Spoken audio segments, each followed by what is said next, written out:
out of sight, out of mind. 장거리 연애를 하는 커플들이 가장 두려워하는 말입니다. 부정할 수 없는 사실이기도 하고요. 그래서 오늘은 눈에서는 멀어졌어도 마음만은 언제나 가깝게 해주는 장거리 연애 노하우를 알려드리겠습니다. 첫 번째, 연락은 중요치 않다. 장거리 연애에서 가장 중요한 걸 연락이라고 얘기하시는 분들이 많습니다. 하지만 연락을 자주 하는 게 1순위가 되면 그 커플은 오래가지 못합니다. 연락은 많이 할수록 할 말이 떨어질 수밖에 없어요. 별로 할 말이 없을 때도 계속 얘기해야 되니까요. 그러다 보면 시간이 갈수록 결국 굿모닝, 밥 먹었어, 퇴근했어, 잘게, 잘자만 무표정으로 적게 되는 겁니다. 물론 하트 붙이고 크크크 붙이는 것도 무표정일 거고요. 연락이 즐거워야 되는데 의무적인 행위, 숙제가 돼버린 거죠. 그러면 있던 마음도 식어버리게 되고 개인 사정 때문에 연락이 조금만 안 돼도 한쪽이 서운해하고 싸우게 되는 악순환만 반복될 뿐입니다. 물론 장거리라 불안해서 계속 연락하고 싶은 것도 이해하지만 어차피 톡으로 연락 아무리 잘 돼도 CCTV를 달아놓은 것도 아닌데 마음먹고 몰래 딴짓하려면 얼마든지 할 수 있는 거잖아요. 애초에 롱디는 그 사람에 대한 믿음, 딴짓을 하지 않을 것이라는 확신을 주는 사람이랑 해야 하는 거니까 그 사람과 롱디를 하겠다고 이미 마음 먹었으면 각자의 일상을 존중하고 그냥 믿고 내버려 두는 게 낫습니다. 물론 최소 하루에 한 번 정도는 생존 신고 겸 연락하는 게 좋지만 떨어져 있는 것에 대한 보상 심리로 종일 연락하지 말라는 얘기입니다. 서로 의무감 때문에 숙제처럼 연락하는 사이가 되는 게 더 슬픈 거니까요. 장거리에서 자꾸 불안한 마음이 생기는 이유는 그 사람을 만나는 것 외에 내 인생에 낙이 없어서 그렇습니다. 새벽 감성이 터지는 이유도 똑같죠. 새벽엔 할 게 없어요. 그러니까 생각만 많아지고 감성이 폭발하는 거죠. 특히 부정적인 쪽으로요. 그렇기 때문에 장거리일수록 더 바쁘게 사셔야 합니다. 어차피 자주 못 봐서 데이트 비용 아낀 걸로 영어 학원을 가든 운동 레슨을 받든 친구랑 예쁜 카페 많이 다니면서 인스타 프로 관종이 되든 정 안 되면 헬스장 죽돌이 죽순이라도 하면 되는 거죠. 자기개발도 되고 잠도 잘 오고 그 사람한테 해줄 말도 새롭게 더 생기고 얼마나 좋습니까? 아니면 남는 시간에 바코 유튜브나 좀 정주행 하시던가요. 그러다 보면 어느새 데이트 날이 훌쩍 가까워져 있을 겁니다. 두 번째, 볼 때는 최고의 모습으로. 얼굴도 잘 못 보고 월급도 얼마 못 받는 군인 남자친구를 기다리는 여자가 많은 이유는 군대 안에서 몸 관리한 모습, 전역하고 난 뒤에 희망찬 미래를 당당하게 꿈꾸는 모습이 매력적이기 때문입니다. 언제든지 만날 수 있는 어설픈 민간인 남자보다 가끔밖에 못 만나더라도 강렬한 군인 남친이 더 좋은 거죠. 결국 사랑은 만남의 양보다는 질에서 나오는 경우가 더 많습니다.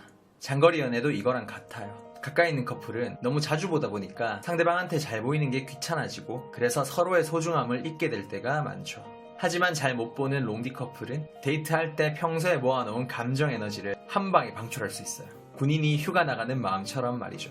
만날 때 항상 확실하게 꾸미고 데이트 며칠 전부터 컨디션 관리 잘해주고 데이트 코스, 동선까지 완벽하게 짜놓고 만날 수 있습니다. 저 같은 경우에도 지금 여자친구가 장거리는 아니지만 같은 서울 안에서 좀 떨어져 있긴 하거든요. 게다가 제가 일정이 빡빡하다 보니까 여자친구를 일주일에 한 번밖에 못 보는데 만날 때마다 단기 목표로 조금은 더 살을 빼고 만나자는 마인드로 임합니다. 그래서 만날 때마다 여자친구도 좋아하고 저한테도 좋은 동기부여가 되는 거죠. 세 번째, 소통할 수 있는 채널을 많이 만들어라. 카톡이나 전화 말고도 커플 앱이나 커플 통장을 공유하면서 다양하게 연결될 수 있는 채널을 만드시는 게 좋습니다. 그것도 귀찮으면 같이 모바일 게임이라도 하세요. 물론 영상통화도 굉장히 좋은 소통 채널입니다. 너만의 개인 방송을 해준다는 느낌으로 다양한 컨텐츠를 보여줄 수 있죠. 같이 먹고 싶어 했던 식당에 혼자 가서 5분짜리 먹방을 보여주기도 하고 친구들이랑 노래방 가서 세레나데 한두 곡 정도 불러주기도 하고 어떤 날은 잘 꾸민 모습을 여캠 남캠처럼 자랑해보기도 하고 조용한 공원 산책하면서 내 이야기를 두런두런 들려주기도 하는 겁니다. 그리고 밤에는 둘이 은밀하게 이렇게 연락 말고 다른 채널이 있으면 싸웠을 때도 화해를 시도하기가 좋고 분위기를 전환시키기도 좋습니다. 물론 직접 페이스 투 페이스로 대면하는 것만큼은 못하지만 영상통화를 하면서 간접적으로 얼굴을 보거나 커플앱에 오해를 푸는 글을 써두거나 같이 게임 한판 하면서 조심스럽게 장난쳐보기도 할 수 있으니까 안 좋았던 분위기가 쉽게 풀릴 수 있는 거죠. 네 번째, 내 쪽으로 와줬을 때 보답해주기.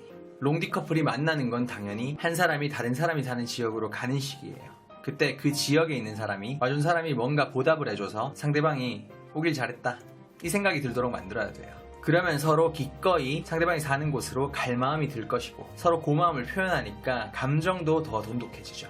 윈윈.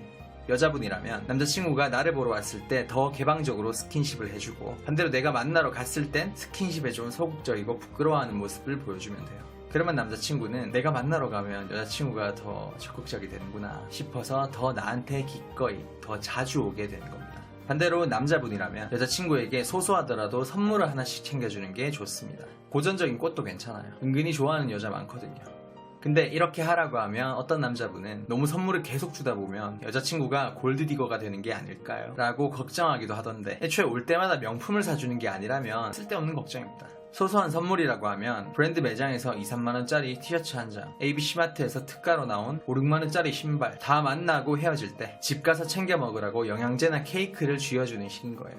사실 비용으로 따지면 왔다 갔다 차비보다 조금 더 많은 정도 수준이고요. 나한테 와준 여자친구는 차비뿐만 아니라 시간까지 쓴 거기 때문에 절대 거저먹는다는 생각조차 안 할 겁니다. 아, 이 남자가 나한테 정말 고마워하는구나, 부듯 이 정도입니다. 내 사람한테 고마움을 표현하는데 인색할 필요가 전혀 없는 거예요.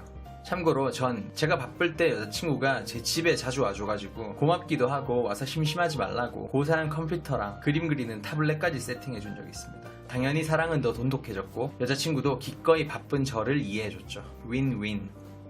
물론 이 방법은 남녀가 바뀌어도 사용할 수 있는 거니까 내 연인의 니즈와 성향에 맞춰서 유도리 있게 응용하시면 됩니다.